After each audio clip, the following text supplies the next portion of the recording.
పరిశుద్ధ గ్రంథము నుండి పాత నిబంధన గ్రంథము నిర్గమకాండము 13వ అధ్యాయము. మరియు యెహోవా మోషేతో ఈలాగు సెలవిచ్చెను. ఇశ్రాయేలీయులలో మనుషుల యొక్కయు పశువుల యొక్కయు ప్రథమ సంతతి అనగా ప్రతి తొలిచూలు పిల్లను నాకు ప్రతిష్ఠించుము. అది నాదని చెప్పెను. మోషే ప్రజలతో నిట్లనెను. మీరు దాసగృహమైన ఐగుప్తు నుండి బయలుదేరి వచ్చిన దినమును జ్ఞాపకము చేసుకొనుడి. యెహోవా తన బాహుబలము చేత దానిలో నుండి మిమ్మును బయటికి రప్పించెను. పులిసినదేదియూ తినవద్దు. ఆబీబను నెలలో ఈ దినమందే మీరు బయలుదేరి వచ్చితిరి గదా.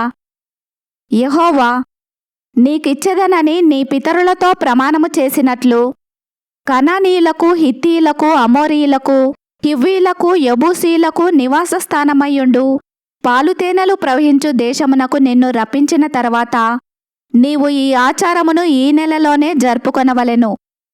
7 దినములు నీవు పులియని రొట్టెలను తినవలెను. 7వ దినమున యెహోవా పండగ ఆచరింపవలెను. పులియని వాటినే 7 దినములు తినవలెను. పులిసినదేదియూ నీ యొద్ద కనబడకూడదు. నీ ప్రాంతములన్నింటిలోనూ పొంగినదేదియూ నీ యొద్ద కనబడకూడదు.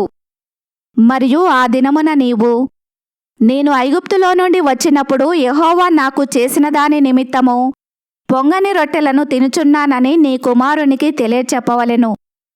యెహోవా ధర్మశాస్త్రము నీ నోట నుండునట్లు బలమైన చేతితో యెహోవా ఐగుప్తులో నుండి నిన్ను బయటికి రప్పించననుటకు ఈ ఆచారము నీ చేతిమీద నీకు సూచనగాను నీ కన్నుల మధ్య జ్ఞాపకార్థముగాను ఉండును. కాబట్టి ప్రతి సంవత్సరము ఈ కట్టడను దాని నియామక కాలమున ఆచరింపవలెను. యెహోవా నీతోనూ నీ పితరులతోనూ ప్రమాణము చేసినట్లు ఆయన కనానీయుల దేశములోనికి నిన్ను చేర్చి దానిని నీకిచ్చిన తర్వాత ప్రతి తొలిచూలు పిల్లను నీకు కలుగు పశువుల సంతతిలో ప్రతి తొలిపిల్లను యెహోవాకు ప్రతిష్ఠింపవలెను. వానిలో మగ సంతానము యెహోవాదగును. ప్రతి గాడిద తొలిపిల్లను వెల ఇచ్చి విడిపించి దానికి మారుగా గొర్రెపిల్లను ప్రతిష్ఠింపవలెను. అట్లు దానిని విడిపించని ఎడల దాని మెడను విరగదీయవలెను. నీ కుమారులలో తొలిచూలి అయిన ప్రతి మగవానిని వెల ఇచ్చి విడిపింపవలెను.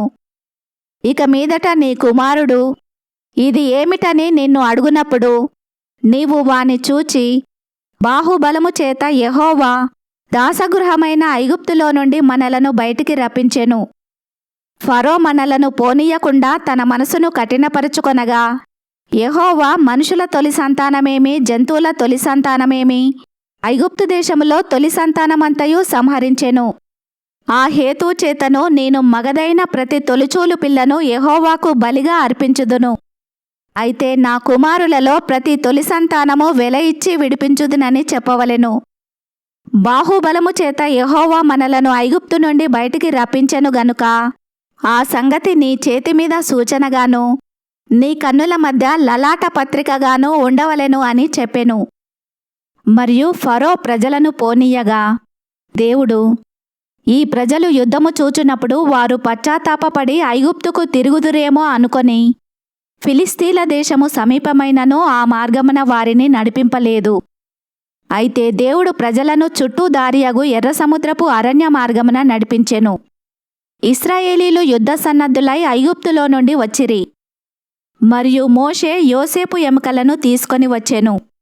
అతడు దేవుడు నిశ్చయముగా దర్శనమిచ్చును. అప్పుడు మీరు నా ఎముకలను ఇక్కడ నుండి తీసుకొని పోవలనని ఇశ్రాయేలీయుల చేత రూఢిగా ప్రమాణము చేయించుకొని ఉండెను.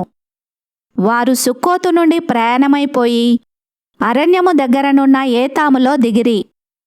వారు పగలు రాత్రియు ప్రయాణము చేయునట్లుగా యెహోవా త్రోవలో వారిని నడిపించుటకై పగటివేళ మేఘస్తంభములోనూ వారికి వెలుగిచ్చుటకు రాత్రివేళ అగ్నిస్తంభములోనూ ఉండి వారికి ముందుగా నడుచుచూ వచ్చెను. ఆయన పగటివేళ మేఘస్తంభమునైనను రాత్రివేళ అగ్నిస్తంభమునైనను ప్రజల ఎదుట నుండి తొలగింపలేదు. ఈ వాక్యమును విన్న మిమ్ములందరినీ దేవుడు దీవించునుగాక. ఆమెన్.